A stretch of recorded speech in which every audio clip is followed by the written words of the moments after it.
What's up, everybody? This is Suhail back with Feel Good Threads. Today I'm going to be showing you guys how to make a custom swoosh from scratch using both programs Procreate and Cameo Silhouette. First thing I did was drag in a couple of different images and I put them on top of an Air Force One. Once I have them to a proper size, then what I do is I lower down the transparency on Procreate. What that means is instead of it having a solid image on top of the Air Force One, I'm bringing down the visibility so then that way I can actually see through it a little bit. And that really helps me because then not only do I have an opportunity to see what's behind the image, but I can also trace the image and have a good idea of what it'll actually look like on the pair of shoes when it's done. Here you can see that I'm just going through one by one and tracing out the chains. Now I'm working on just getting the leaves, the outer parts of the leaves at least, the inner parts of the rose here. And these are all going to eventually lead to me transferring this image in black and white over to Cameo Silhouette. Once I get over to Cameo Silhouette, that's where we're going to actually cut the stencil out. All right, guys, so I just wanted to show you the cutout here that I made of the rose. This is going to be a stencil that I'll be making with using some vinyl graphics. Right now you can see that there's a shadow here of a chain. So the chain is going all the way through here. Then we've got some leaves. So here's what a stencil looks like when it's cut out from the Cameo Silhouette.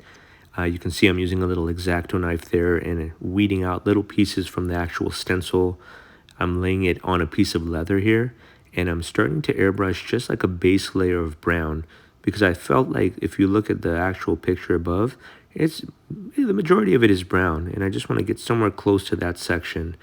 After that, I switch over to a red. When I'm airbrushing the red, though, I realize, oh man, I'm going to spill over a little bit. Let me get out some detail brushes, and I just started mixing and blending colors until I get somewhere close to that red and that rose that's above in the iPad there that you see. Now, one thing I've got to mention is these little Princeton detail brushes. They help me out quite a bit, but I've got other tools as well. Here I'm using just a small a marker. It's a paint marker by, I believe this one is a Posca. And, you know, just adding a little bit of detail, like, for example, like little sunlight hits, which would hit.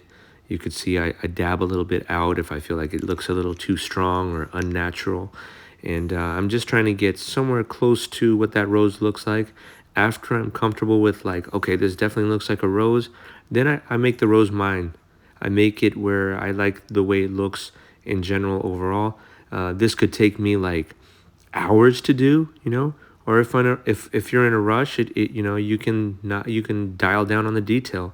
But you can see here, you know, I'm really careful with where I'm placing these little spots of white, just because I don't want to overwhelm one big spot on this rose.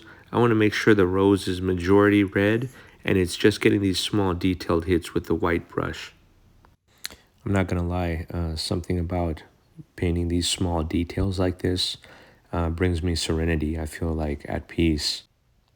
Everybody has a different timeline here to figure out how much detail you need to put into things like leaves and roses.